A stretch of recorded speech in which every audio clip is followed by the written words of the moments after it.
that we will talk through that. And then when we get to the second complaint, it'll be only centered around the complaint that is before the body. We will not intermix those two. Finally, the members bringing the complaint will be allowed 5 minutes of uninterrupted time to present a rebuttal if they choose. So the last voice that you will usually hear are those who put forth the complaint. We will not be taking any action if all 4 members are not present. All 4 members are present. That means if any one of you decides to go to the bathroom or step away from the room at any point, please let us know, and then we will take a brief recess because we want to make sure that all members are in the room. Just so that the public knows, it's consistent with this committee, we will not be taking public testimony on this issue.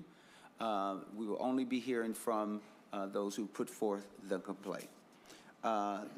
Those who plan to testify today, please come to the testifiers table. This is on the first one that we're talking about, the amended complaint.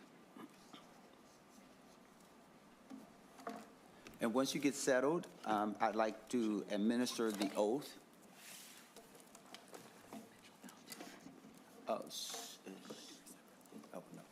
Senator Mitchell, will you come so we can at least administer the oath, and then you can go back until your time. So if you all would just stand, I'm sorry, so that we can administer the oath so everybody is seen. If you'll raise your right hand. You do swear that the evidence you shall give relative to the case, to the cause now under consideration shall be the whole truth and nothing but the truth. So help you God. I do. All right, thank you so very much. So we'll start with the first amended complaint. And since it looks like Senator Barr is not here, Senator Barr, you should probably come to the table because you put forth the complaint. Is that correct? Mr. Chair. Senator Lucero. Thank you. There are multiple complainants. Senator Barr is just the first on that list. So he should come forward because he's the first on the list. And it's okay if he doesn't say anything, but because he's the first on the list, okay?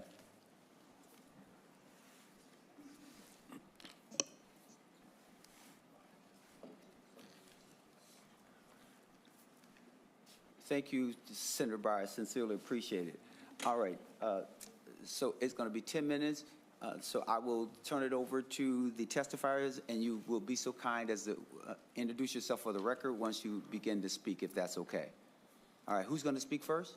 Senator Housley, identify yourself for the record and present your side.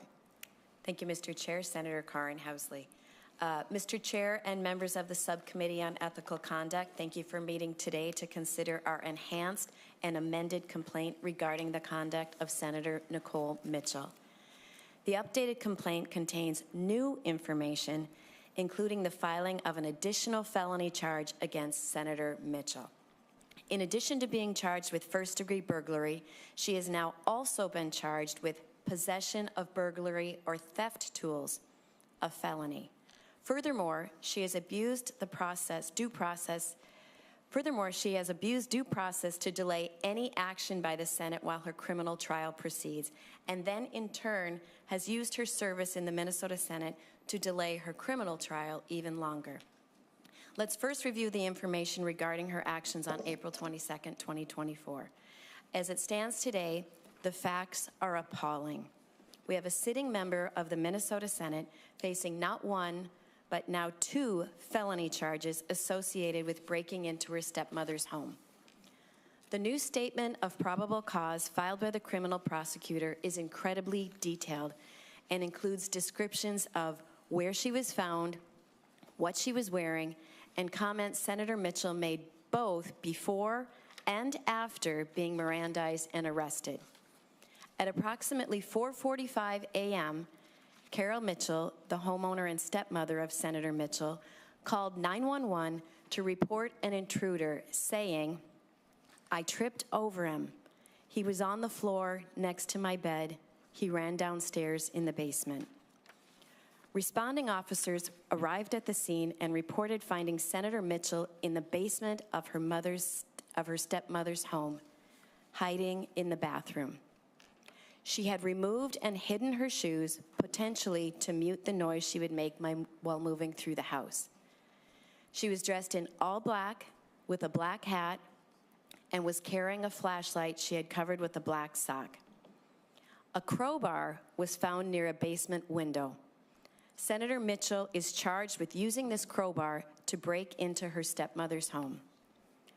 While Senator Mitchell was being detained, she confirmed she was there to take things, saying, "Carol, it's Nicole. I was just trying to get a couple of my dad's things because you wouldn't talk to me anymore." Senator Mitchell told the officers, "There were just a couple of my dad's things I wanted to come and get." And as she was leaving, she told officers, "Well, obviously, I'm not good at this." She was read her Miranda warning, a warning that told her she had a right to remain silent, and she proceeded to keep talking to the officers. She said, "I'm just hoping this mistake won't completely F up my life," adding that, "I know I did something bad." She further told officers she'd literally just gotten into the house and again said, "Clearly, I am not good at this." Our standards of ethical conduct in the Senate. Will you identify yourself for the record? Thank you, Mr. Chair. Eric Lucero, Senator from District 30. Our standards of ethical conduct in the Senate dictate in Rule 56.1 that members must adhere to the highest standard of ethical conduct as embodied in the Minnesota Constitution, state law, and these rules. Senate Rule 56.3 declares, improper conduct includes conduct that violates a rule or administrative policy of the Senate, that violates accepted norms of Senate behavior, that betrays the public trust, or that tends to bring the Senate into dishonor or disrepute. There is zero doubt these rules were violated by Senator Mitchell breaking into another person's home to take things that did not belong to her. She is facing not one, but 2 felony charges associated with this behavior.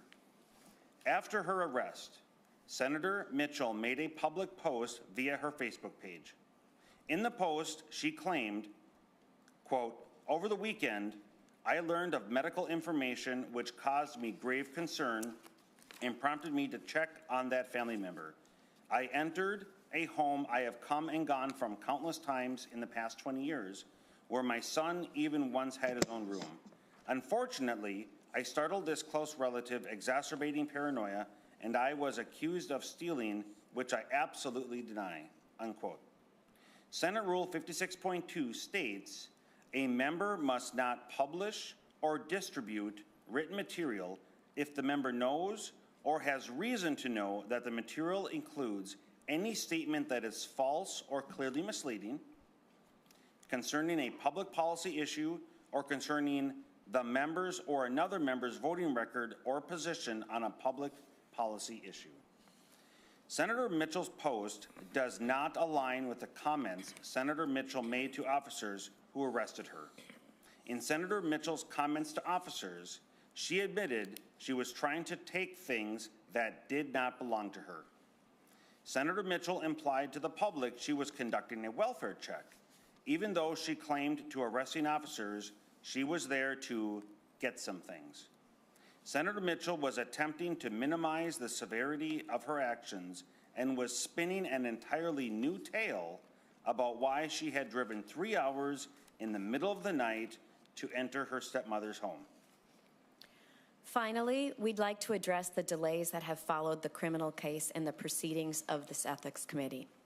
Senator Mitchell, last spring, was able to persuade the committee to delay a decision while her criminal trial proceeded.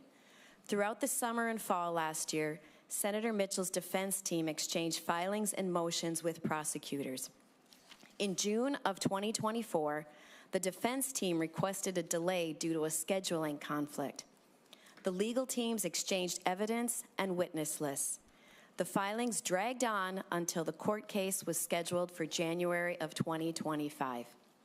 Then, on January 10th, 2025, just days before the legislative session would begin, Senator Mitchell's legal team chose to assert Minnesota Statute 3.16, which allows legislators to delay trials until after session. As a result, Senator Mitchell has abused due process to first delay the Senate Ethics Committee from considering any information, then turning right around and using her privilege as an elected official to delay her criminal trial. These delays have kept a dark cloud over the Minnesota Senate and failed to deliver justice for the real victim in this case, her stepmother, Carol Mitchell. This deliberate abuse of due process clearly constitutes a violation of Senate Rule 56.3, which states, improper conduct includes conduct that violates a rule or administrative policy of the Senate, that violates accepted norms of Senate behavior, that betrays the public trust, or that tends to bring the Senate into dishonor or disrepute. The public cannot use their jobs to evade justice and avoid accountability. Moreover, working Minnesotans cannot leverage a criminal trial to prevent their employers from holding them accountable. Due process is important. However, Senator Mitchell has blatantly abused due process attempting to avoid accountability. Lost in the flurry of legal filings and committee hearings is Carol Mitchell. Carol Mitchell is the true victim here. In the middle of the night, she had her home she had lived in for decades broken into, her safety and security completely violated, and now Carol Mitchell is unable to obtain closure because the criminal trial has been drawn out and delayed yet again. While Senator Mitchell is entitled to due process in her criminal case, the Senate should not be complicit in delaying due process. The Senate must take action now with the information we have. If Senator Mitchell wants the truth to be known to this committee, she is welcome to do so here today. This committee has the information necessary to conclude the Senate standards of ethical conduct have indeed been violated. We know breaking into another person's home is not adhering to the highest standard of ethical conduct. We know it's not a norm of Senate behavior to attempt to take belongings in secret from another person's home. We know sharing information that is false or intentionally misleading violates the public trust. We know the abuse of due process brings this body into dishonor and disrepute. This Senate Ethics Committee must act now. Thank you, Mr. Chair. Thank you to the testifiers. Thank you for your testimony. Now we will go to questions. Any questions from the committee? Any questions? Oh, Senator.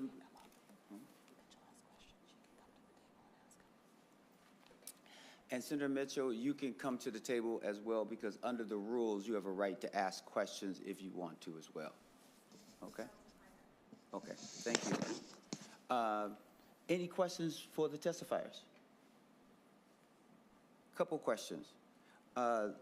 Senator, and you all can decide which person is going to answer.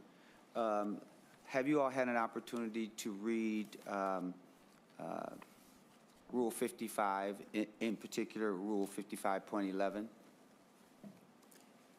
We have it in front of us, Mr. Chair. And isn't it true that the subcommittee has the right to defer proceedings until the criminal proceeding has been completed? Is that your read of that, or is there a different way to interpret this? It says specifically, if criminal proceedings relating to the same conduct have begun, the subcommittee Mr. Chair? Yes. You're reading, you said 55.11. I think you're reading 55.14. No, I'm reading You have an old book, Mr. Chair? You have an older book, Mr. Chair. Oh. You don't have the updated rules book. Oh. Thank you. It's the old one. Thank you. So 55.14 used to be 55.11. If criminal proceedings relating to the same conduct have begun, the subcommittee may defer its proceedings under the criminal proceeding until the criminal proceedings have been completed. Is that your read of it, and do you agree that the subcommittee on ethical conduct, that we have the right to defer a proceeding until after the criminal proceedings have been resolved? Mr. Chair, I do see the word may is indeed in 55.14, giving this committee the discretion to act. And would you agree that prior to this complaint amending well, let me strike this. Let me say it a different way. Isn't it also true that the new added felony did not bring any new facts to the original petition that was filed April 22nd, 2024? Would you agree with that or not? Mr. Chair, we would not agree with that. There are additional details that are included in the amended complaint. And what are those additional details? Among them, Mr. Chair, would be the prosecutor including an account of a crowbar that was found at the scene, and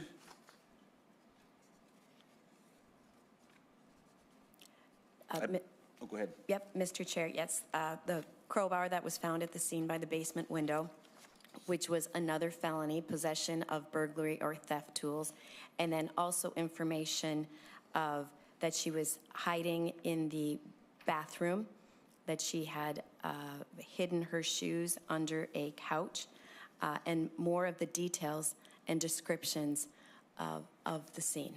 But the second felony with the crowbar. And would you agree that if there was a thorough investigation of what was at the scene on the original day that this incident allegedly occurred, that any person who was investigating it would have seen if there was a crowbar at the scene and where her shoes were, where that would not constitute new evidence? Is that correct? Mr. Chair, we are not a court of law, and this isn't a criminal trial. We are the Senate Ethics Committee, and we abide by our own rules.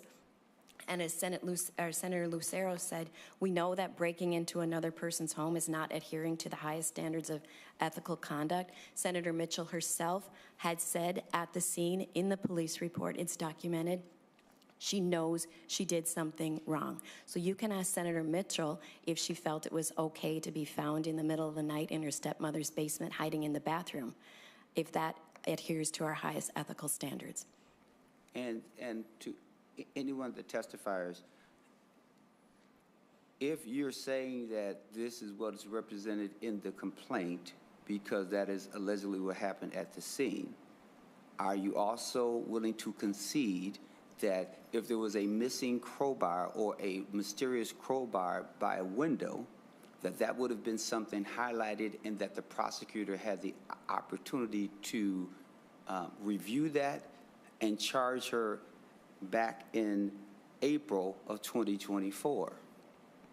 Would you agree with that, or would you not agree with that? Mr. Chair, I am not gonna, or we are not gonna delve into the decision-making of the criminal process, but we are before you today for an ethics process. And the behavior clearly demonstrates that Senator Mitchell has violated the ethical conduct standards of the Minnesota Senate. And I think that you have been very thoughtful to suggest that there is a criminal proceeding, and that there are people who are in a better position than we are in order to determine and to adjudicate what happened on that day or what didn't. I'm not saying what happened because I don't know. That is why this committee before wanted to wait until we got new information in order to see exactly what happened or did not happen on that day. And it appears to me that that is something that would be clarified after there is a trial. But before I go to the others, I have just one more question. Senator Housley, I think you mentioned that, can you just refresh my recollection, how many continuances did the defense ask for in these proceedings? There was one in July of 2024 to delay it to June of 2024. And would you agree that you did have an opportunity to read the judge's order when it came to the judge deciding if the delays or if the continuance should be granted? Did you have an opportunity to read the order? Yes, Mr. Chair. And would you agree that on page 6 of that order that the judge wrote, quote, and you can read with me, first, the proposed length of delay is not unreasonable. The defendant requests to try this case after the legislative session concludes in May 2025. That is not an excessively long delay for a felony case that, delay for a felony case which is less than a year old. This is also the first request for a continuance in this matter. This case has not been unduly delayed or prolonged. And then he writes, second, the reason for the delay that the defendant wants to be able to represent her constituents during the legislative session. This is not an illegitimate reason to request a continuance, as it is specifically permitted by Minnesota Statute Section 316. So Senator Housley, you used the word unreasonable delay, and you used some other, terms. Would you agree that the judge is in the best position to decide if something is reasonable or not? Mr. Chair, again, this isn't the court of law. This is our Senate Ethics Committee, and being delayed criminally isn't the same as being prolonged in ethics. Senator Housley, I think you said that she unreasonably delayed her criminal proceeding. That's the only reason why I'm asking that question. I'm not trying to be provocative.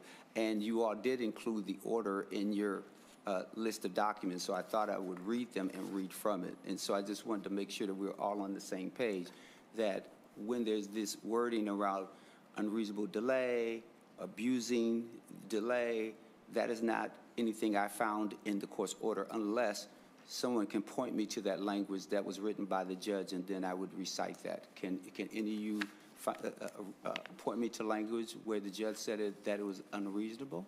Thank you, Mr. Chair. It is a violation of the public trust and of the ethical standards of this Senate that a person leverages their criminal trial in their attempt to delay the ethics trial or hearing. And that's what's at issue here. Not the goings-on or decisions according to law for the criminal trial. This is, the complaint before us is for the standards in the Minnesota Senate. And Mr. Chair, if I could, the abuse is in regards to the delay of these ethical proceedings. That's the abuse. Okay. So I'm going to go to some others who have some questions because I want to make sure that I'm not monopolizing the time. Thank you for answering my questions. I really do appreciate it. Senator Miller? Thank you, Mr. Chair. So Rule 55.14 says if criminal proceedings related to the same conduct have begun, the subcommittee may defer. Doesn't say we must, it says we may. I have agreed to do that, but we also agreed to come back if there was any additional information. And in this case, not only is there an amended complaint that includes a new felony charge, but in the amended complaint, Mr. Chairman, there is substantially more information that is included in this complaint compared to the old complaint. So I think it's upon us to do our job as a ethics subcommittee to review the information, to hear from our Senate colleagues. We're not here to be judge and jury. We're not here to determine if someone's guilty or not guilty. We're here to determine if one of our members of the Minnesota Senate violated our Senate rules. And if you read Rule 56.1, it says members, that's us, members of the Minnesota Senate, members must adhere to the highest standard of ethical conduct as embodied in the Minnesota Constitution, state law, and these rules that are before us. Okay? It doesn't say, I don't see anywhere in our temporary rules of the Senate, state of Minnesota, where it says we as members of the Senate are here to determine whether one of our colleagues is guilty or not guilty. I don't see that anywhere in the rules. We are here to determine whether or not one of our colleagues violated the rules of the Senate. And then if you look at Rule 56.3, Mr. Chairman, it says improper conduct includes conduct that violates a rule or administrative policy of the Senate, that violates accepted norms of Senate behavior, that betrays the public trust, or that tends to bring the Senate into dishonor or disrepute. So that's what we're here to determine today, Mr. Chairman, and I would like to hear from Senator Mitchell, and then I have a few questions after we hear from both parties. But I just want to make it clear, we're not here to determine whether or not anyone's guilty or not guilty. We are here to determine if one of our Senate colleagues violated the rules of the Minnesota Senate.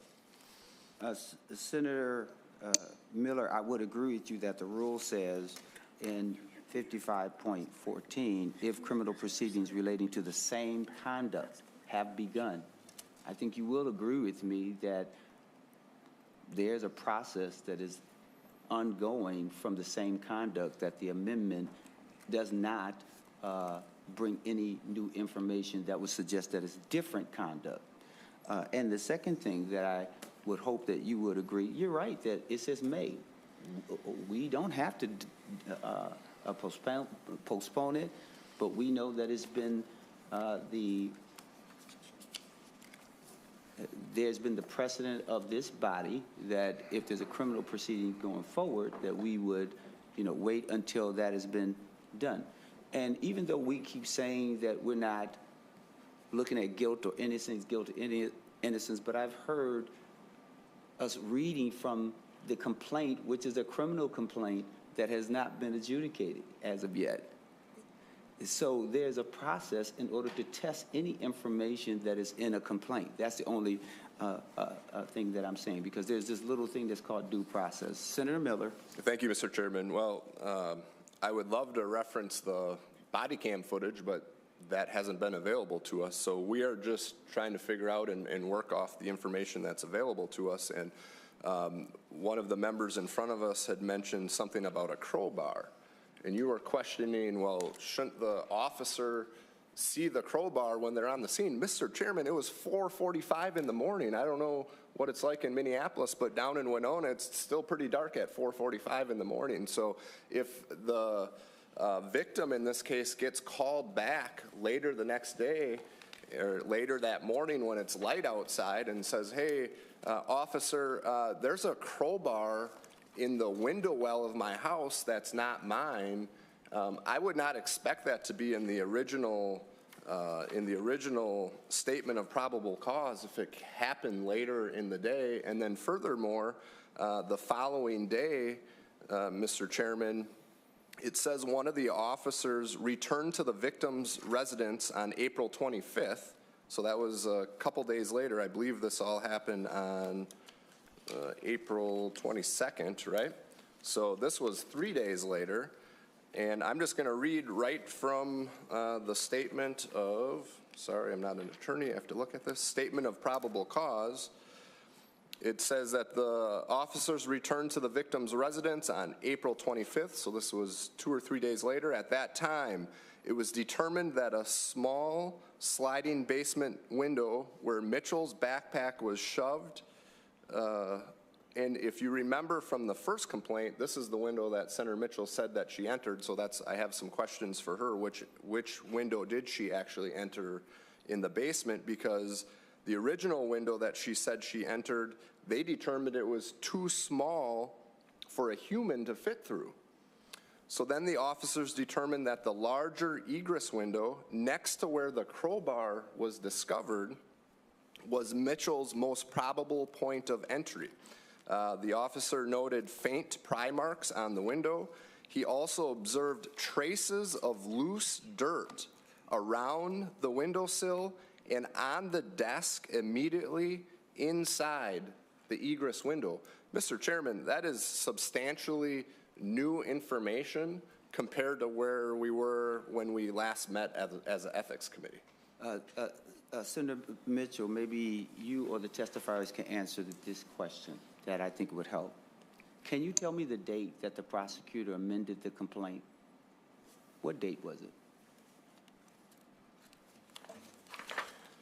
Mr. Chairman, it looks like it was electronically signed, so I'm guessing that's the day that it was submitted, was February 6th, 2025. So Senator Miller and or the testifier, are you suggesting to me that 3 days later, after a officer goes out there allegedly, and the only reason why I'm saying allegedly, I'm not questioning them because this information has not been tested. So are you telling me that 3 days later they go out and discover something and there's not the opportunity for the prosecutor to amend the complaint before February of 2025? And the answer is no, there's nothing that would suggest that a prosecutor cannot amend the complaint. And the only thing that one could question, with all due respect to the prosecutor and law enforcement, is that it was more political than it was factual. Because if you recall, had Senator Mitchell gone to trial January 27th of 2025, this new count would not have even been a part of it. So it was not until after the judge entertained giving a continuance in this matter did the prosecutor now come with what you're now describing as new information that was realized, if true, 3 days after this first incident occurred. So, Senator Miller, I agree. The prosecutor can do whatever they want. Mr. Chairman? They have the right to amend. They have the right to do whatever they want. But I'm sure we all agree that if this alleged information was available 2 days after or 3 days after on April 25th, it does not take any prosecutor to amend a complaint several months later after the date of the trial and say that's new information. They had it, if they had anything, back in April.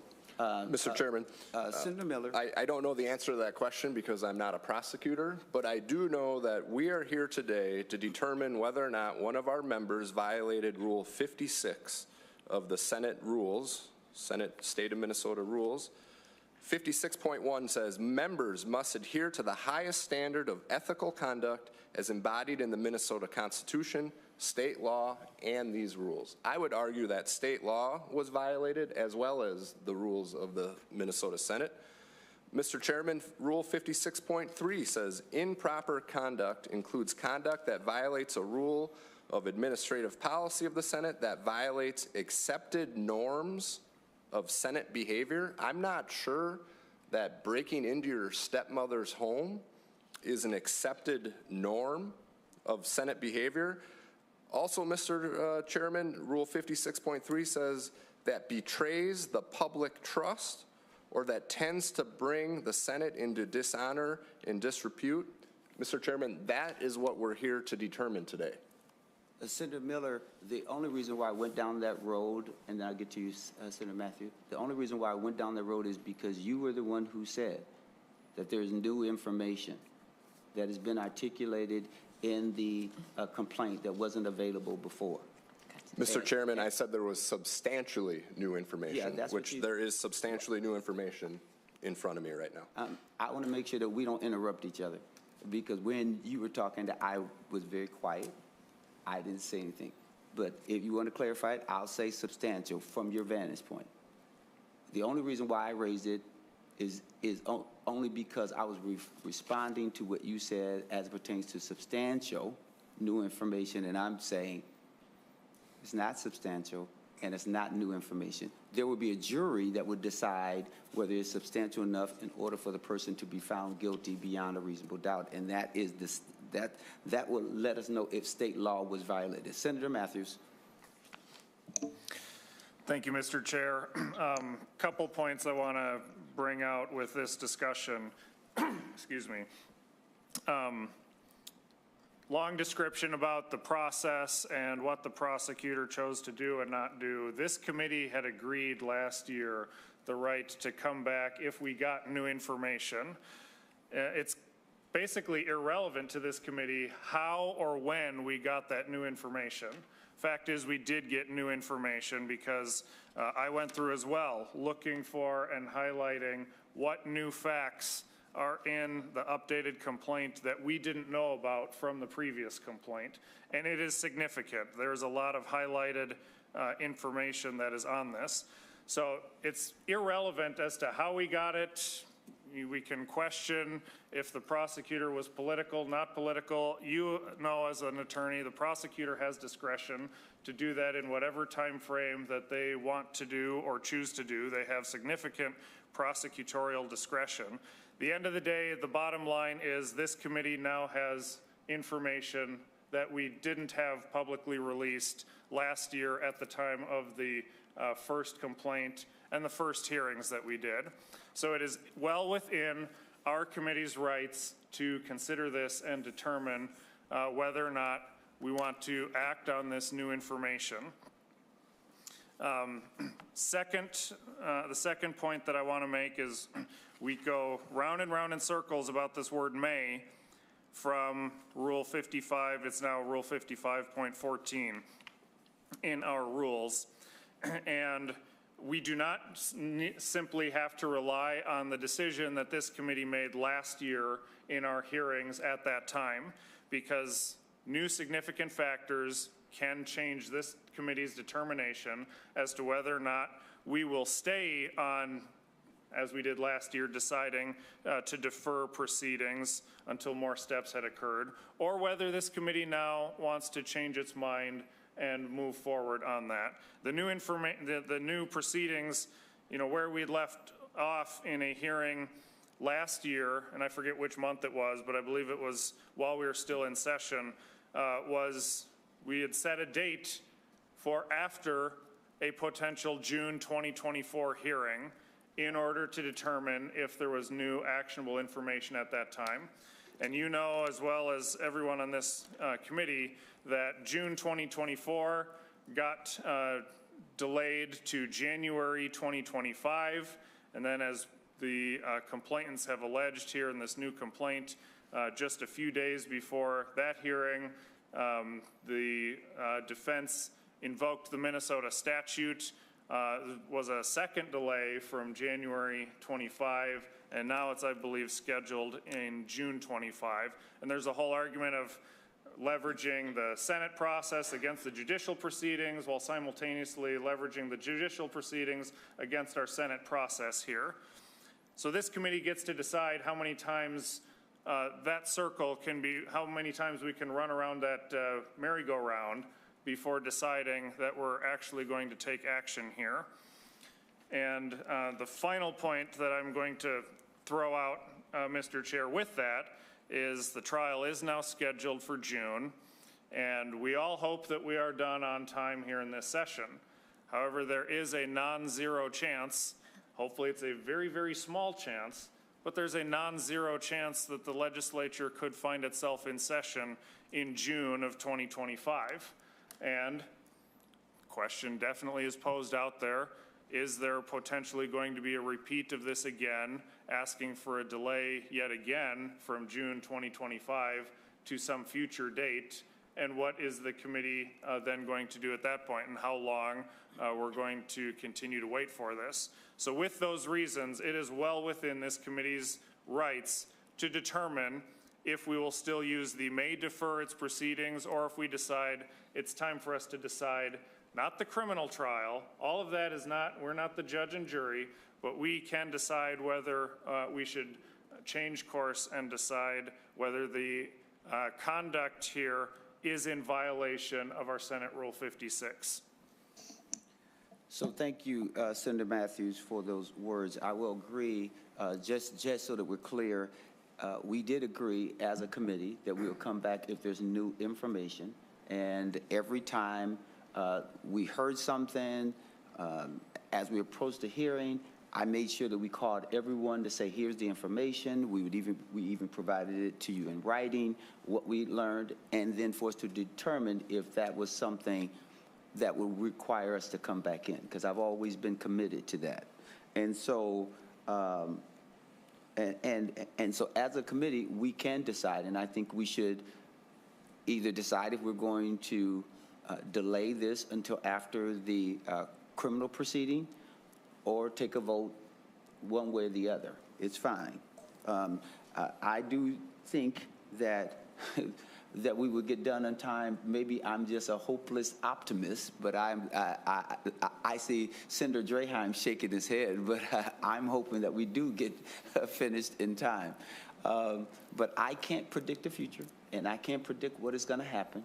I can only be hopeful that we will finish on time, and that Senator Mitchell will have a right to due process, and she'll get a chance to go through her trial. And so before I go to asking the committee, important questions, I'm going to recognize Senator Miller. Thank you, Mr. Chair. I'm even more optimistic. I think we're going to get done early this session. That's what I'm hoping for. I do want to say publicly, you have been very, very good about communicating with the committee, and we have agreed that if until new information is available to us, that we would not come together again, and you have done a tremendous job of communicating with us. But the reality is there is substantially new information in front of us that we're discussing today and reviewing. I'm wondering, are we going to hear from Senator Mitchell next? Yes. Okay, thank you. All right, thank you. Seeing no other questions, you all will have an opportunity to do a rebuttal if you like. Okay, thank you so very much. Senator Mitchell, if you'd be so kind as to join us at the dais.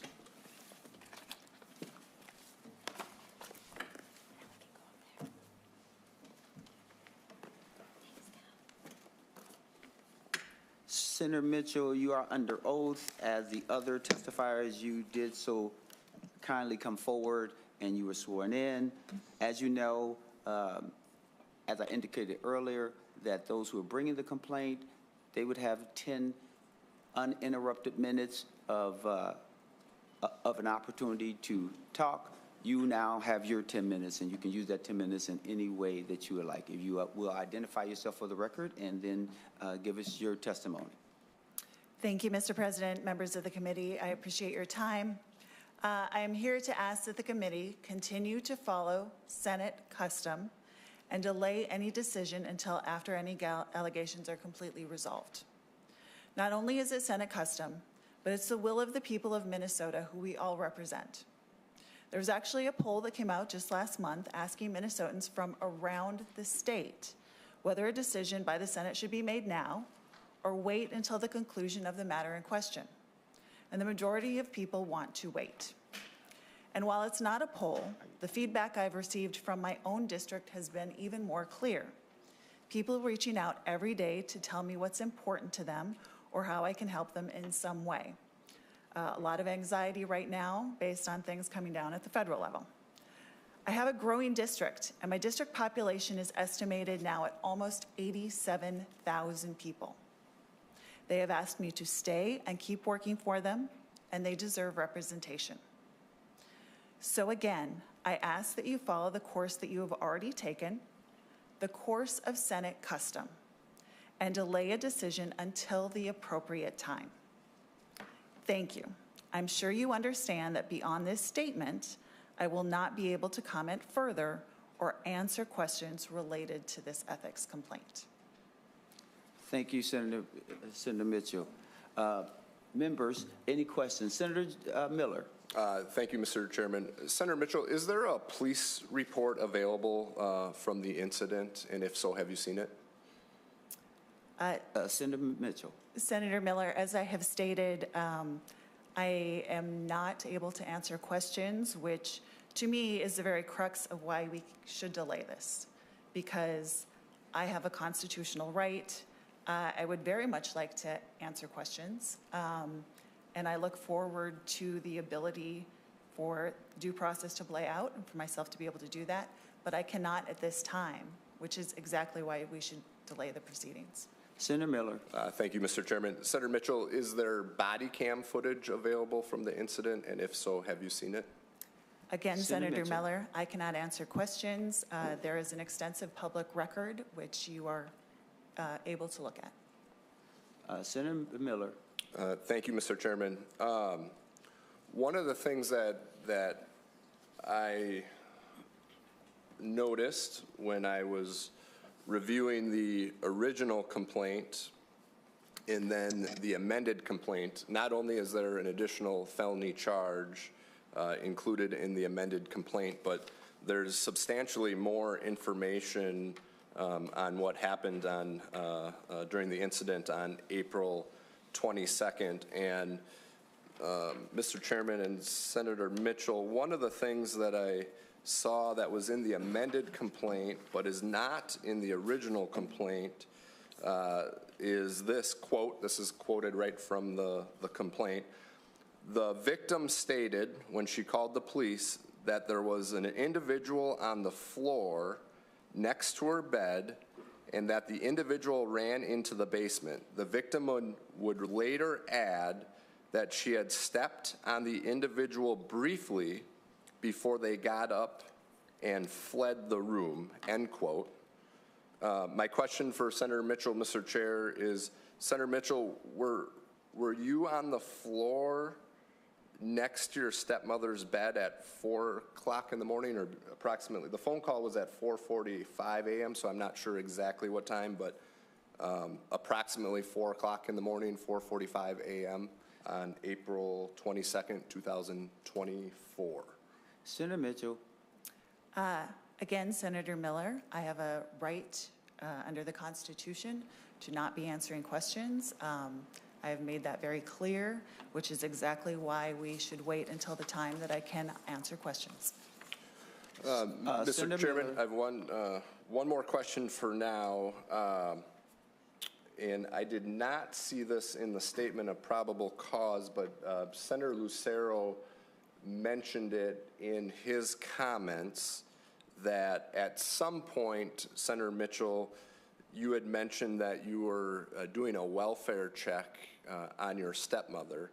And my question is, because what is in the statement of probable cause is that you entered your stepmother's home through a basement window. So my question for you is, if you were doing a welfare check on your stepmother, why did you enter her home or break into her home through a basement window? Senator Mitchell. Senator Miller, my previous answer to you stands. Senator Miller. Thank you, Mr. Chairman. That, it sounds like I'm not going to, actually, Mr. Chairman, I have a question for you, a legal Yes. question, okay? So just generally speaking, nothing to do with this ethics complaint, but my question for you as an attorney and someone who's much more familiar with this than me, does state law prohibit an individual from using a tool like a crowbar found in the window well of the victim's house to break into someone else's home and commit burglary and theft? And if that is prohibited in state law, what would the consequences be if someone were to be found guilty for that? Thank you for that question, Senator Miller. As you probably know, that every case based on the facts are different. So even though that there's a statute that we have that a person is accused of breaking or violating, the whole reason why we go through the legal process and have a trier of fact is because the prosecution has the burden to prove the person guilty beyond a reasonable doubt. And so there's so many other things that would become a part of that process. The prosecutor would have to put forth witnesses, any DNA, any video information. But again, there's a process, and then a judge can decide based on a person's criminal history if a person is found guilty what should be the consequence. So I don't think there's a mandatory minimum under the statute that you're looking at, or a person can be exonerated. Like, it happens over and over again. I win, cases over and over again where there's a probable cause statement that makes them look like they're guilty, but in fact, once you go through the process, they are found innocent. That's the importance of due process, because under our Constitution, a person has the right to confront any accuser. And simply because someone says it happened doesn't mean it happened. And the last thing I'll say about this, which is kind of a little levity, is if you ever looked at My Cousin Vinny. And so if you look at that movie where someone said they were clear that this is what happened, and then on cross-examination, when it was determined that they needed glasses, didn't have the glasses on, there was obstructed view, there's all these other things, it turned out that the person's testimony was not as strong as what individuals thought. So it's a long way to answer your question, but that's the whole reason for the process, is so we can test the validity of it. And then if a person is found not guilty, then the case goes away. But if they're guilty, then there would be a sentencing, and then you look at the person's record and so on and so forth. Very good. Thank you, Mr. Chairman. Senator Matthews. Thank you, Mr. Chair. Thank you, Senator Mitchell. Mr. Chair and Senator Mitchell, I'm going to ask you a couple of questions. I'm not going to be asking substantive questions about what's in the complaint. That's been well established over several meetings that you are invoking your constitutional right to not answer the substantive questions to the case.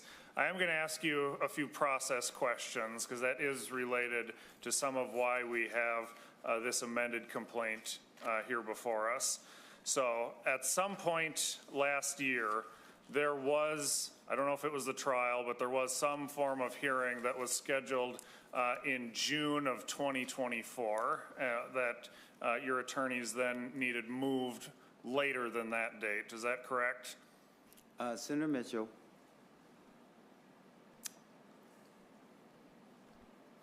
There was a hearing scheduled for June that my attorneys had a conflict with. I believe it was rescheduled 3 weeks later. Senator Matthews. Thank you, Mr. Chair. At some point then, and I don't know how many reschedules happened, but at some point then, the trial date got scheduled for January 27th, 2025, at some point last summer or fall. Is that correct? Senator Mitchell. Senator, that is correct. All of this is in the public record, and I am getting to the point where I will not be able to talk about this again. Senator Matthews. Thank you, Mr. Chair, and thank you, Senator Mitchell. Yes, I'm not going to be asking about anything in the record. Did your attorneys agree to the January 27th, 2025 trial date when that date got set? Senator Mitchell. Senator Matthews, I am going to not answer additional questions at this time.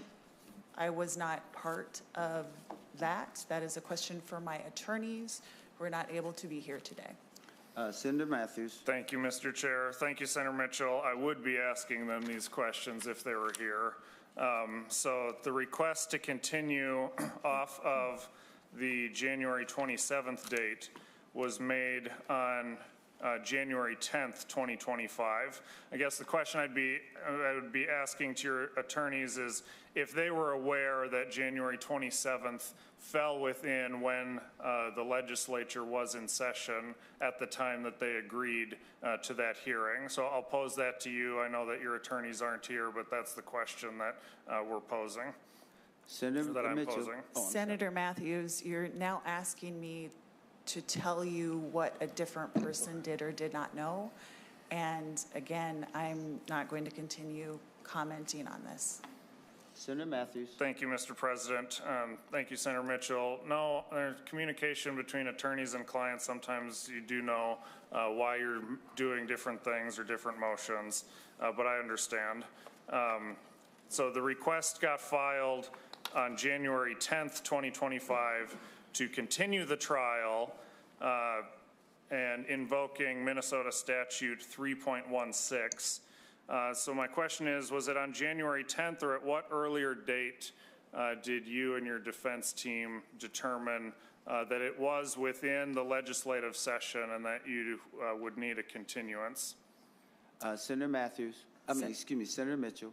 Senator Matthews, as someone who has been to law school yourself, you know that conversations between a client and their attorneys are privileged and therefore are not within the scope of this. Senator Matthews, she does have a point. So if your question is going to keep going to attorney-client privilege, I'm not sure if that's the best use of our time. Senator Matthews. Mr. Chair, I am in no way asking her to disclose what her and her attorney's strategies are, what their defenses are going to be, what attorney work that they've been doing. I'm all talking about calendar dates, and I just have one question left on it, Mr. Chair. Mr. Chair, I believe, and Senator Mitchell, I believe the trial is now scheduled in June of 2025. As I indicated earlier, hopefully the legislature is done at that point, but there is a non-zero chance that the legislature is still in session at June 2025.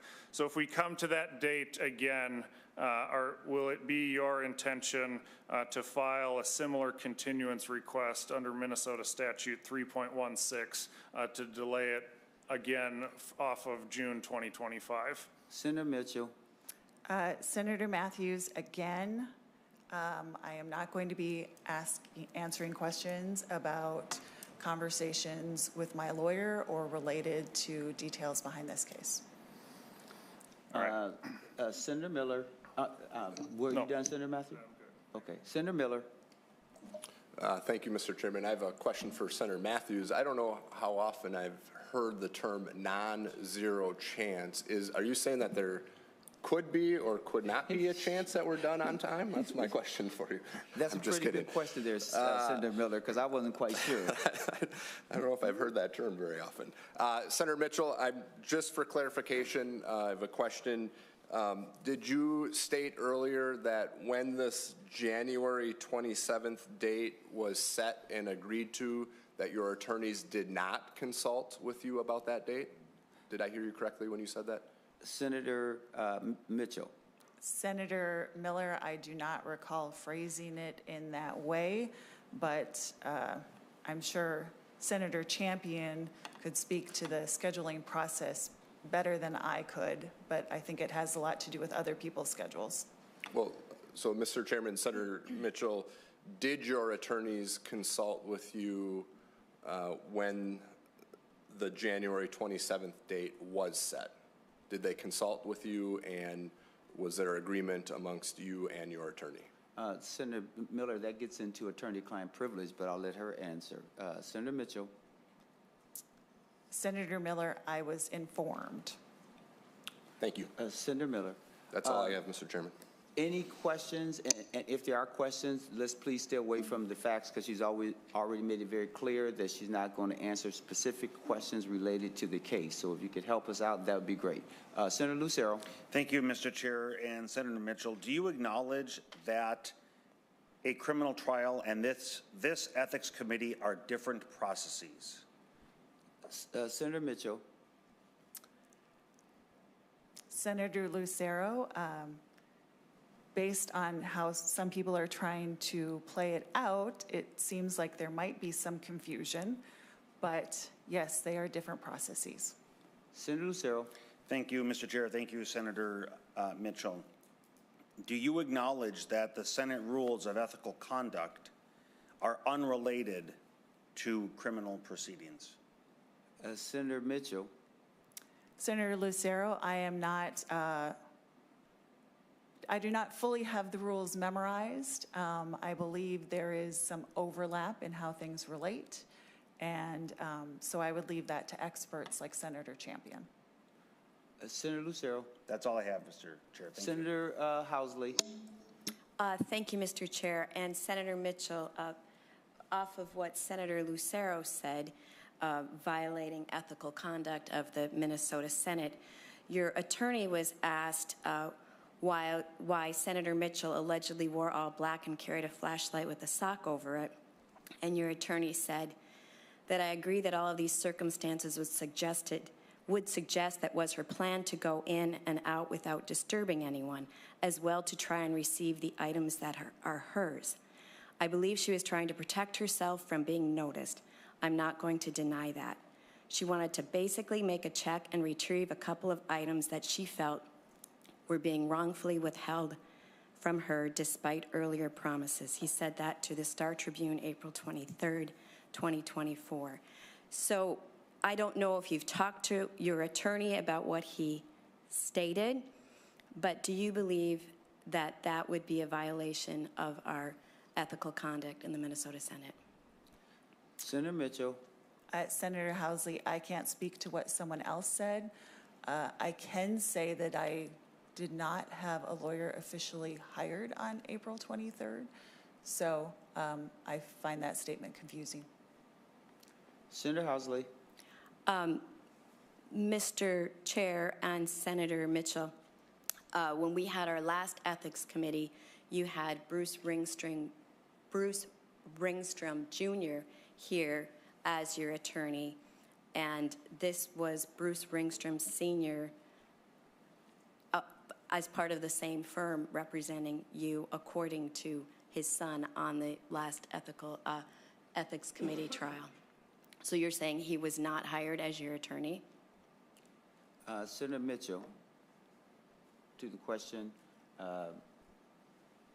did you hear the question? Senator Housley, I would have to look at my records, but I officially retained that firm late in that week. Senator Housley. Which was not the 23rd. Oh, sorry about that. I didn't mean to cut you off. Senator Housley, any follow-up before we go to rebuttal? Yes, just one more. So I just want to confirm for the record that the booking photo that was taken April 22nd of you dressed all in black at the Becker County Jail was indeed you? Senator Mitchell. Senator Housley, again, I am not going to comment on details of the case. Thank you, Mr. Chair. Thank you. Seeing no further questions, thank you, Senator Mitchell. We will now welcome Senator Lucero and Senator Housley back to the table along with Senator Barr. According to the process that I laid out, once the questioning was done with Senator Mitchell, that there would be a rebuttal if those who brought the complaint wants to do a rebuttal. And if so, we will give you 5 uninterrupted minutes if you want to do a rebuttal. And then the committee will discuss next steps. Are we ready?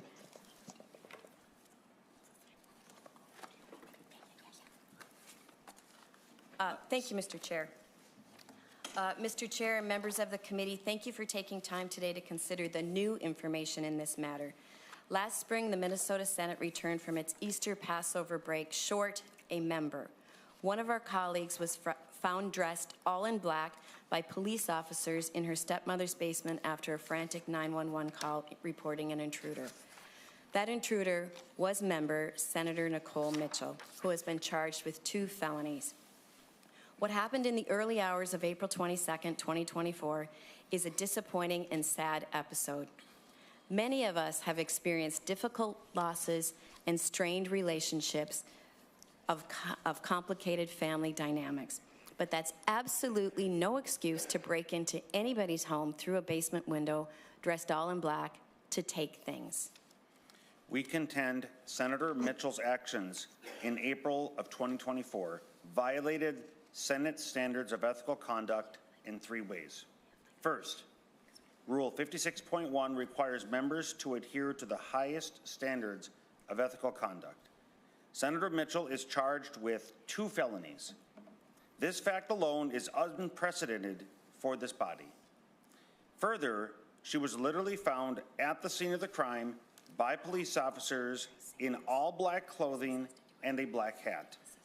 This body can definitively conclude such behavior is simply not the highest standard of ethical conduct. Ask yourselves, Does driving 3 hours in the middle of the night and being found by police officers in someone else's basement constitute high ethical standards? Any reasonable person would say no. Second, Rule 56.3 identifies improper conduct as conduct that betrays the public trust. The public trust has clearly been violated. We must not allow it to become an accepted norm for senators to engage in felonies and continue to vote on legislation. Third, Senate Rule 56.2 prohibits members from publishing false or clearly misleading statements. Senator Mitchell's published statement is in direct contradiction to the comments she made to arresting officers after being read her Miranda rights. Senator Mitchell offered a misleading account of her actions to generate sympathy for her situation. Lastly, Senator Mitchell has violated Senate Rule 56.3 by abusing due process, using her position to first delay ethics proceedings in the Senate, then turned right around and leveraged her position in the Senate to delay her criminal proceedings. The public's trust has been violated. When this committee met last May, it deferred action to after Senator Mitchell's next court proceeding.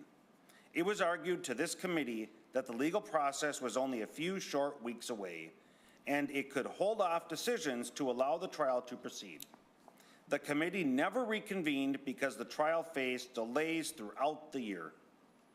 We are here today with more information from the court case, and the trial delayed yet again due to Senator Mitchell's service in the legislature. Again, Mr. Chair, the real victim in this case is Carol Mitchell. Recently, Carol Mitchell has been diagnosed with a cognitive impairment. All of us know someone who has been diagnosed with a memory disorder, and in these cases, days can matter. These delays to manipulate the system and the Senate rules are all by design to make it harder for Carol Mitchell to speak about her experience with clarity. Due process is foundational to this country, but what has happened here is not due process. It's a manipulation of procedure to prevent both the courts and the Senate from taking action to hold Senator Mitchell accountable for her actions. This committee owes it to the public to take seriously its duty to hold our members to the highest standards of ethical conduct. The rules of conduct outlined in this little rule book should not only be for show, Mr. Chair. Instead, these rules, our Senate rules, should carry weight and meaning if they are to deliver on their purpose.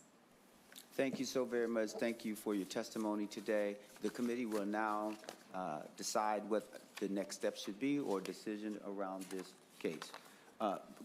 Members, under Rule 55.5, we met the mark of within 30 calendar days after receiving the complaint.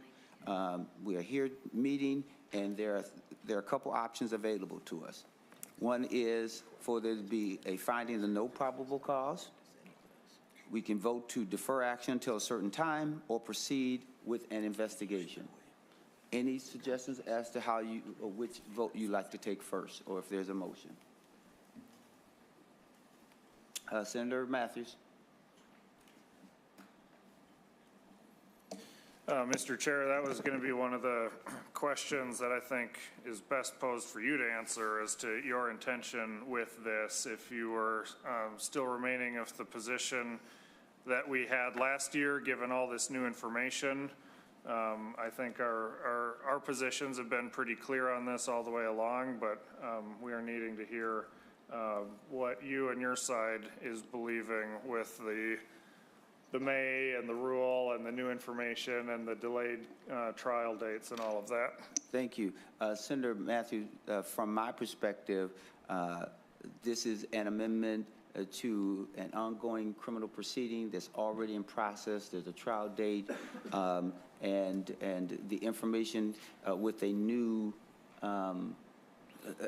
some new facts, whether you say it's substantial or not, does not move me one way or the other to say now that we have all the information, because whatever is articulated in the probable cause statement, those are allegations, and they're not determined until there's a proceeding, whether a person makes an admission, and there's been nothing that says that Senator Mitchell has made any admission, and there's nothing that would suggest that we have all the information. So from my vantage point, we should continue to delay it until after the criminal proceeding, and then whatever happens there, we can, certainly reconvene on that this notion. And between now and then, if there's some admission or there's some plea agreement or something happens, then that would be new information, because then we have had the opportunity to hear from Senator Mitchell in that context.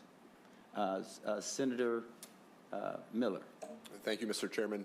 What is the process? Let's say that this ethics subcommittee takes a vote and agrees that one of our members, just generally speaking, did violate the rules of the Senate. What is or what are the next steps? Does that go to the full Rules Committee and then to the Senate floor, or how does that process work? Yeah, you got it right. We would have a recommendation, whatever we decide to do, if we believe someone should be expelled or censored or whatever it is, that would go to the Rules Committee, and then the Rules would bring that to the floor. Okay, thank you, Mr. Chairman.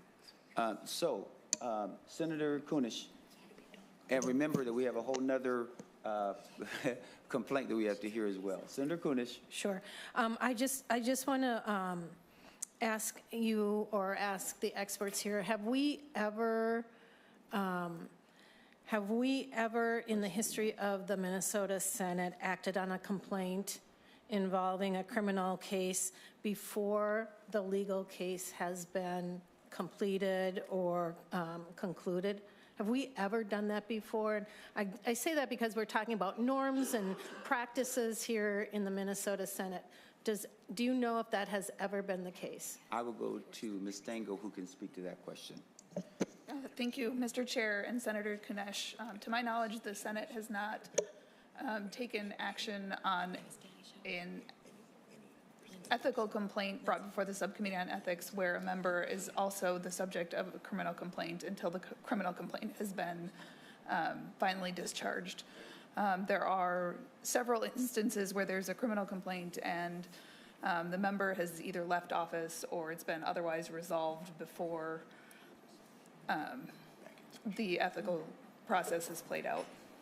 So if we were Senator to, Kunish. thank you. So if we were to vote on something like that, that would certainly vie away from our general practices in the past.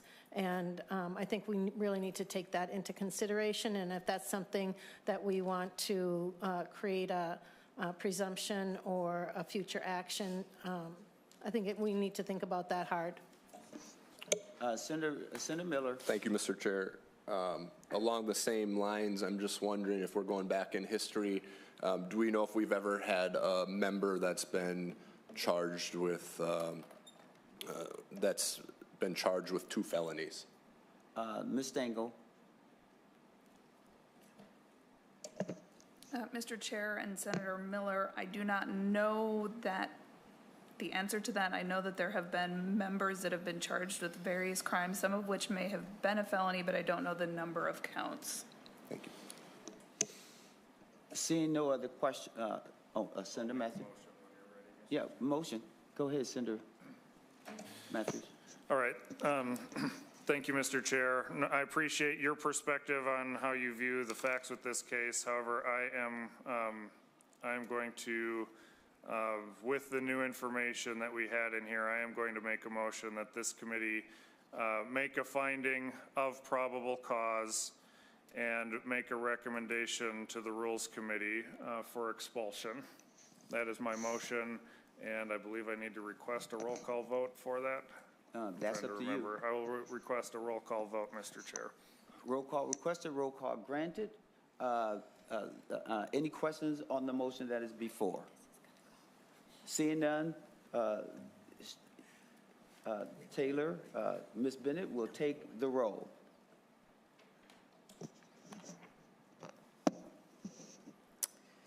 Senator Kunish, No. Senator Matthews, Yes. Senator Miller, Yes.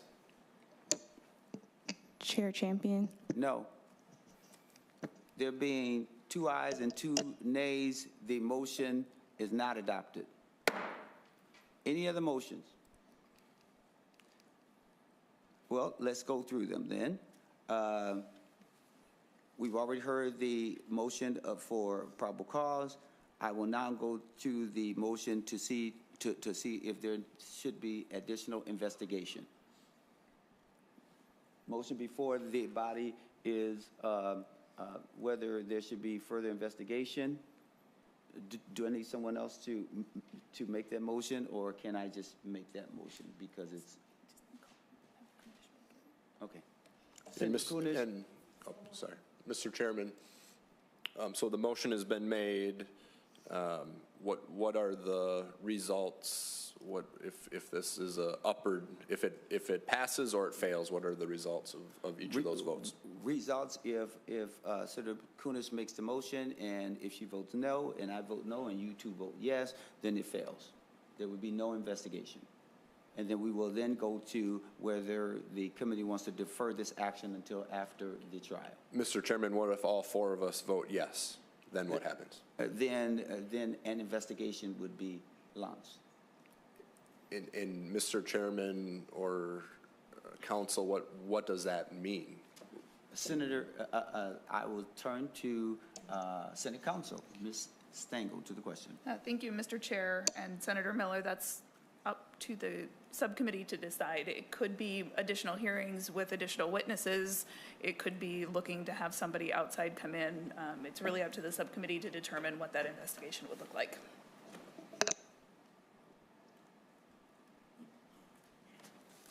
All right. Any other questions, Senator Matthews? Mr. Chair, could you just reread? It appears someone made an official motion. Could you just repeat Yeah, the what that official is? motion is that the committee should proceed with an investigation. That is the motion made by Senator Kunish. All right? Are we requesting a roll call? Roll call requested. Roll call granted. And we'll turn to Ms. Bennett to take the roll. Senator Miller, Yes. Senator Matthews, Yes. Senator Kunish, No. Chair Champion. No. There being 2 ayes and 2 noes, the motion fails. Now we are on whether there is going to be a motion to defer until after the trial. Senator Kunish? That's the motion that is before the body. Now we will discuss it. Senator Miller. Thank you, Mr. Chairman. Do we have the same commitment from you that if new information becomes available, you mentioned earlier if there's a plea deal or if body cam footage becomes available, whatever that new information might be, then we would come together again as a ethics subcommittee to review that new information? That's my continued commitment. Thank you, Mr. Chairman.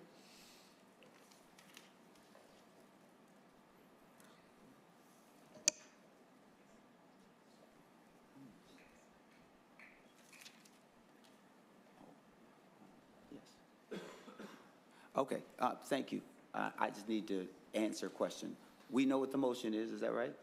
All right. And I'll ask for a roll call on that, Mr. Chair. Roll call requested, roll call granted. Ms. Bennett will take the roll. Senator Miller, Aye. Yes. Senator Matthews, Yes. Senator Kunish, No. Senator Champion. Yes. And I will change that to a yes. Thank you. I was a little confused there for a minute. Thank you. No problem. Again, there being 4 votes to delay until after the trial, the motion prevails. Members, and that's a part of our consistency around wanting to make sure that the trial happens. So thank you.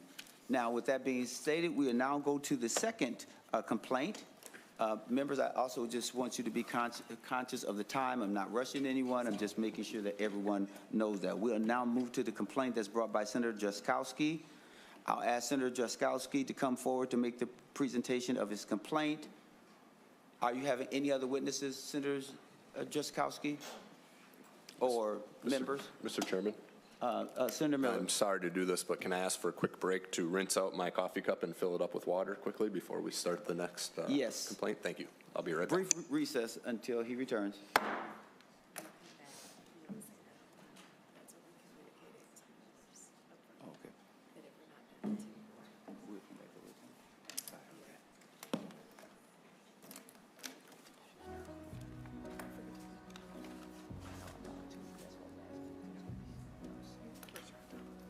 And then I'll share.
Order. The committee will come back to order.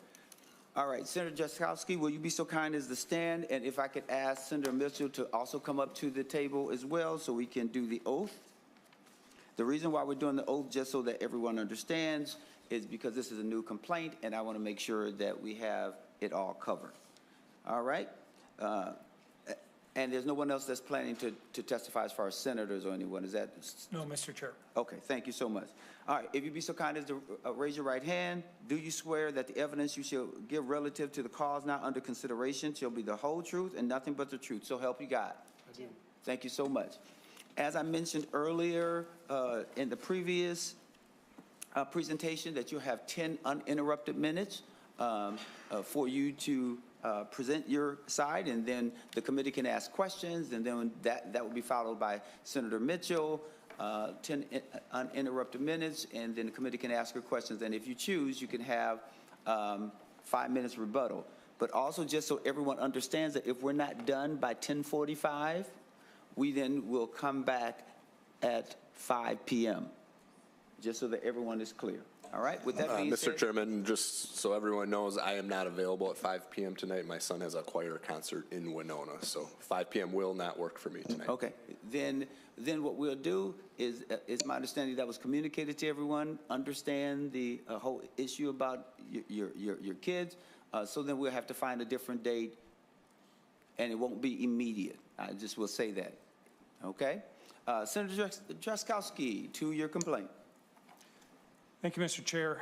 Mr. Chair, members of the Subcommittee on Ethical Conduct, thank you for taking the time to review our complaint today. This complaint is simple in its form. It is not about the actions early in the morning of April 22nd, 2024. Indeed, whether or not Senator Mitchell is found guilty in her pending criminal case is irrelevant to this complaint or the facts from which it arises. This complaint is entirely about whether Senator Mitchell's action prevented a vote of the Senate on her political future meets this body's standards of ethical conduct. The Minnesota Constitution grants the Minnesota Senate the authority to regulate its members' conduct.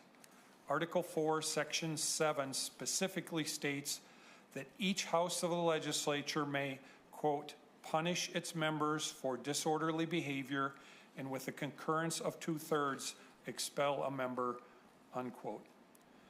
On January 27th, Senator Jordan Rasmussen moved that the Senate consider the expulsion of Senator Mitchell. This motion would have required a 2/3 vote of the body to be adopted. After a ruling from the Senate President that this motion was out of order, the ruling of the President was appealed. The body was asked, quote, shall the decision of the President be the judgment of the Senate, unquote. This vote only required a majority to overturn the decision of the President, which would then allow a motion to expel to be considered. The vote failed 33-33, with Senator Mitchell casting the deciding vote. If she had not voted, there would have been 33 votes to overrule the President and only 32 to uphold the President's ruling, and led to a vote on her expulsion. Prior to the vote, Senator Westrom asked the Senate President to clarify whether Senator Mitchell was present, if she had filed a recusal from the vote, and if she was required to do so. President Champion confirmed Senator Mitchell was present, and that she had not filed a recusal statement, and that it was the responsibility of any senator facing a conflict of interest to self-enforce our ethics rules by declaring the conflict itself. Minnesota statute and Senate rules both outline the process for handling conflicts of interest and expect members to disclose any issue for which they have a financial conflict. Members are expected to abstain from votes for which they have a financial interest. Senator Mitchell did not disclose her conflict and did not abstain from a procedural vote that stood in the way of the Senate conducting a vote on her expulsion. Senator Mitchell had 10 months to contemplate her conflict on this vote. She was reminded of it on the floor prior to voting. She voted anyway. Senator Mitchell deliberately and defiantly violated the rules of ethical conduct of the Minnesota Senate. Her vote was the deciding vote that prevented the expulsion vote from occurring. There can be no greater conflict of interest than the threat of losing one's job in its entirety. Senator Mitchell has a conflict of interest in any vote related to her political future.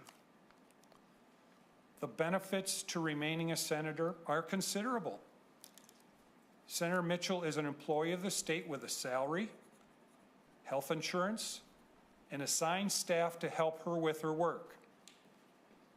And even more so, her Senate position has given her the special privilege to delay her trial for months. She had everything to gain from casting her decisive vote on January 27th and everything to lose. If she were expelled, she'd lose a job, health benefits, staff, and her trial would be able to proceed because she would lose the privileges in state statute exclusively granted to legislators. This complaint stands separate from her criminal case and independent of the other ethics complaint before us today. It doesn't need to wait for her criminal trial to conclude to be decided.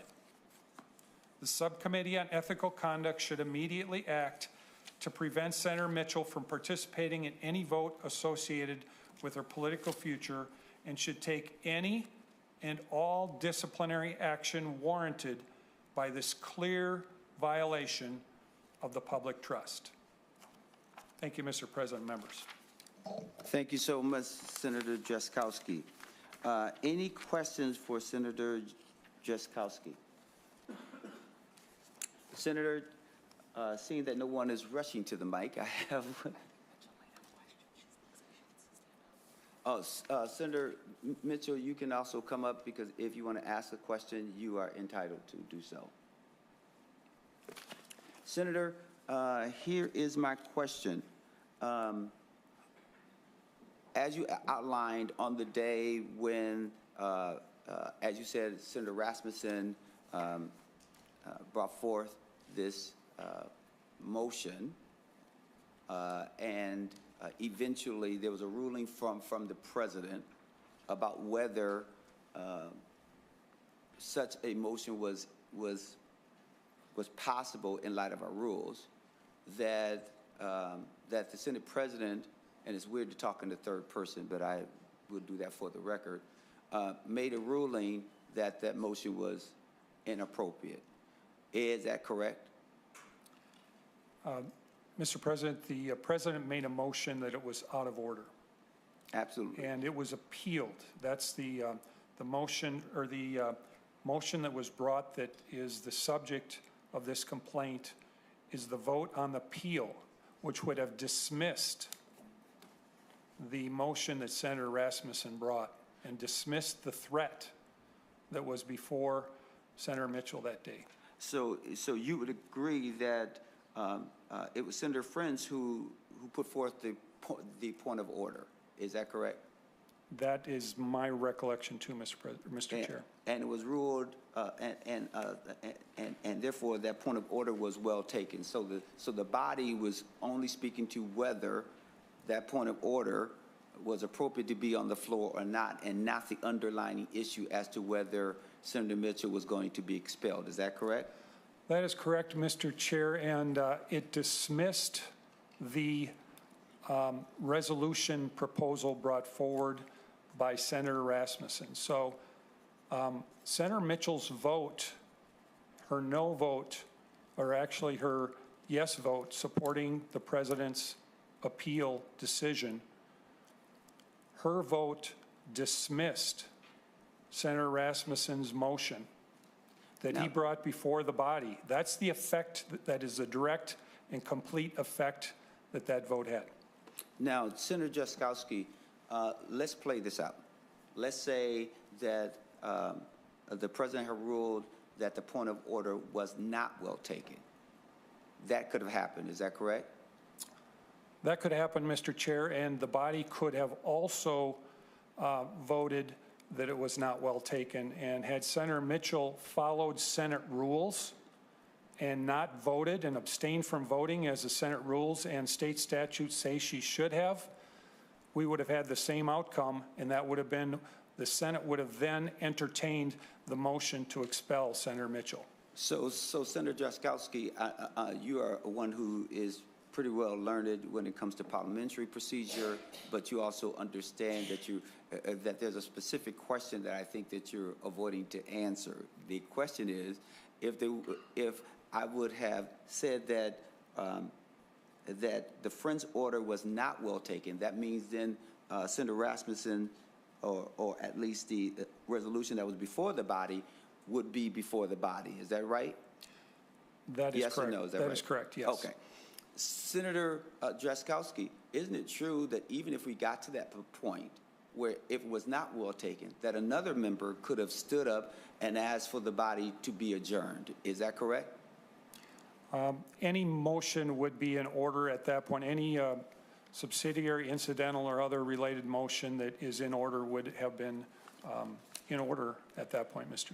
So you would agree that it could have been adjourned, to recess, to lay the resolution on the table, any of those motions, and those are motions that has precedent according to Rule 28. Is that correct? Any of those motions could have been brought forward, Mr. Chair, but the reality is they weren't. And they Now- weren't because Senator Mitchell voted to support the president to protect herself from the threat of Senator Rasmussen's motion. So we never found out, Mr. Chair, because Senator Mitchell violated the rules of the Senate. And so you would agree that if those other motions could have been brought, it's possible if there was a motion to adjourn, that we still would have never gotten to the underlining motion of whether Senator Mitchell could or should be expelled. Is that correct? Well, Mr. Chair, Senator Mitchell could have voted to adjourn before we took the vote on the appeal for the decision, but she didn't. And I could have moved a motion to adjourn as soon as the session was called to order, but I didn't. And so, And any of those theoretical things could happen, Mr. Chair, but I'm in this complaint, and the members that filed the complaint with me are only outlining the facts of what happened. And it's those facts and Senator Mitchell's conduct, the acts she took after making her decision to take those acts, which are before us today, and they are in violation of Senate rules, the state constitution, and administrative policy of the state Senate.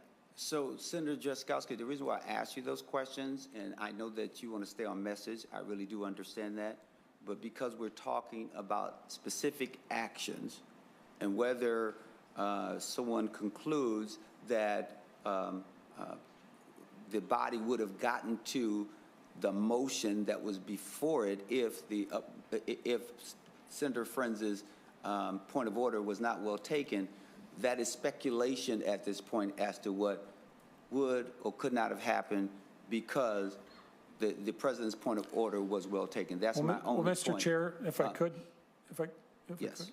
Mr. Chair, any of the things that you brought up are speculation. That's correct. First and foremost, because you introduced the speculation. But the custom and usage of the body, if you will, has suggested that if a point of order fails, that we usually don't see additional points of order. And I don't see in our history any times that I remember that the Senate adjourned in the middle of the proceedings. So those are all far-fetched pieces of speculation that you're bringing forward. But it's a part of possibility. That's all I'm saying, that theoretically many different things could have happened. Senator Miller.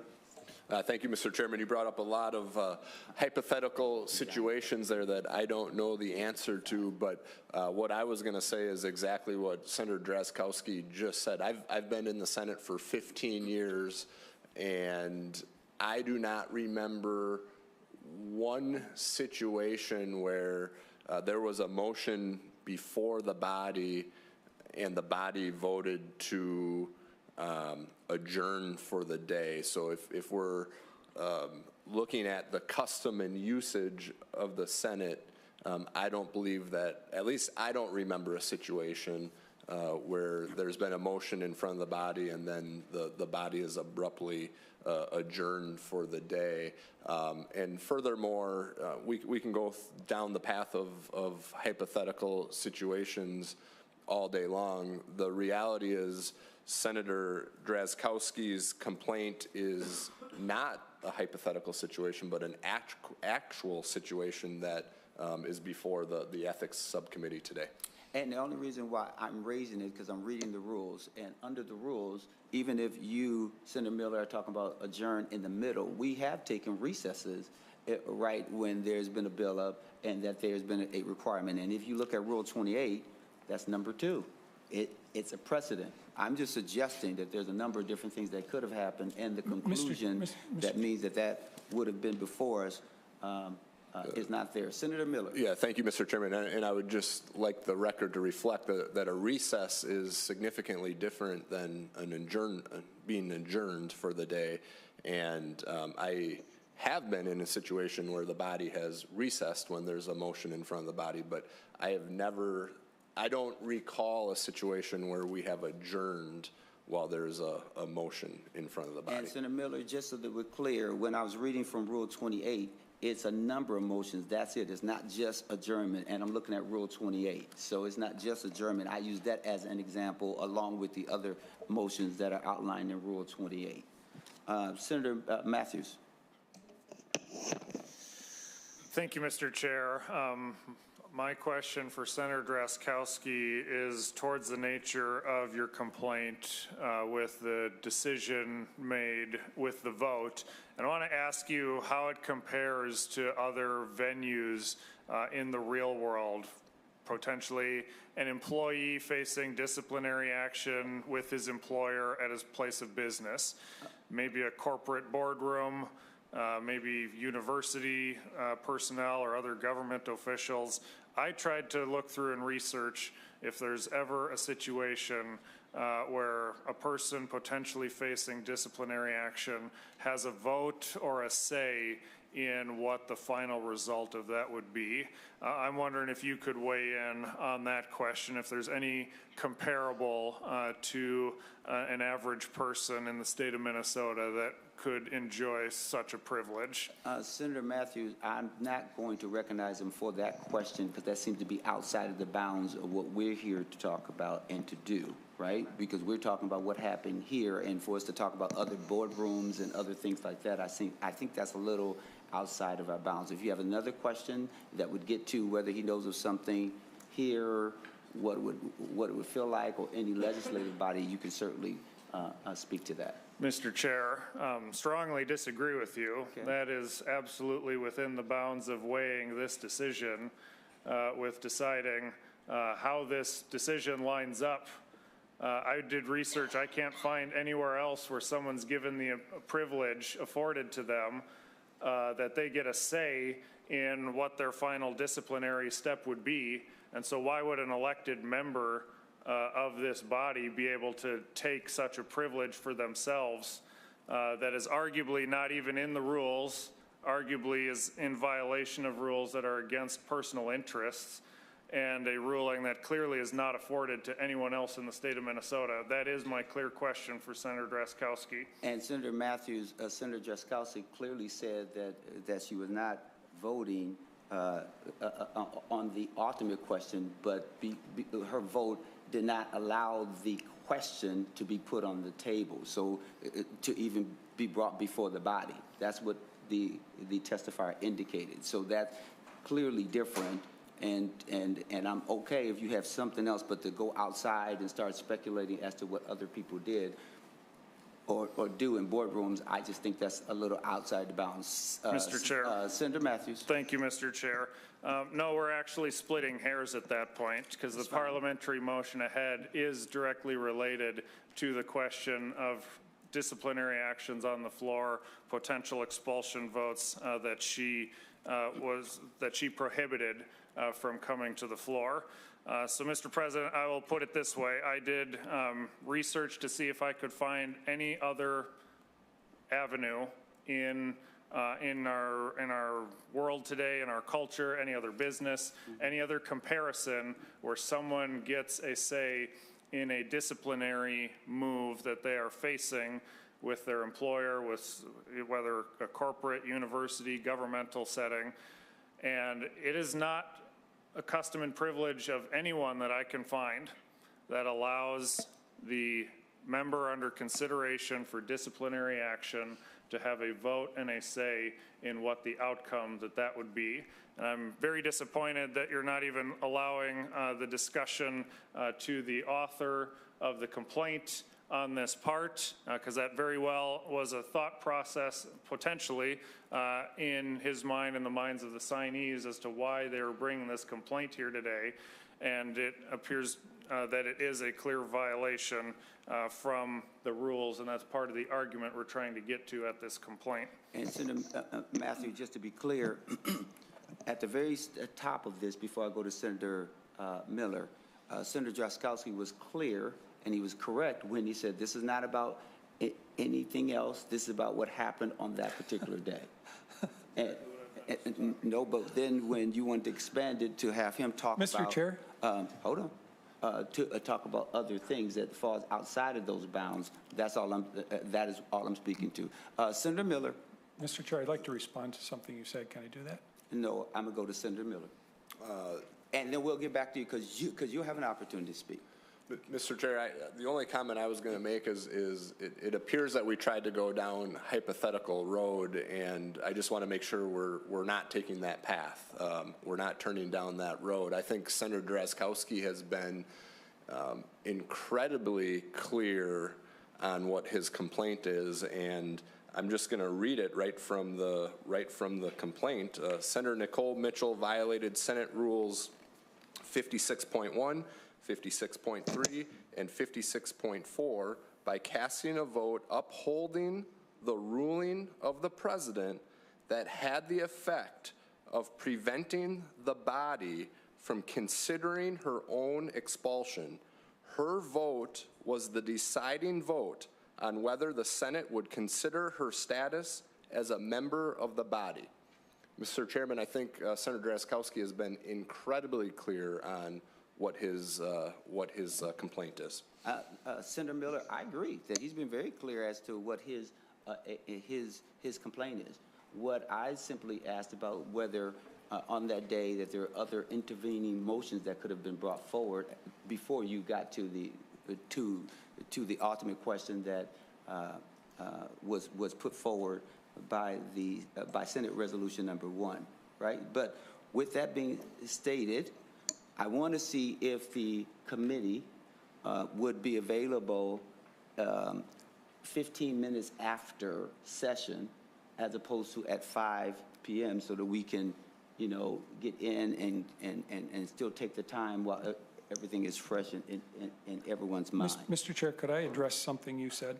You will have an opportunity to do that. I just want to make sure that we have a time, okay? Are you all, would you be available 15 minutes after session? Is my understanding session shouldn't take too long today. Okay. The only thing we have to do is check the room because there's another committee that potentially is meeting, but I'm not certain of that. But I don't think that they would be meeting until like 12:30. That's what usually happens. But would you be available, Senator Miller? How about you, Senator Matthews?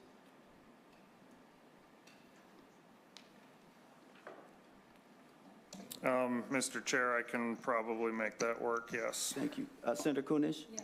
Okay.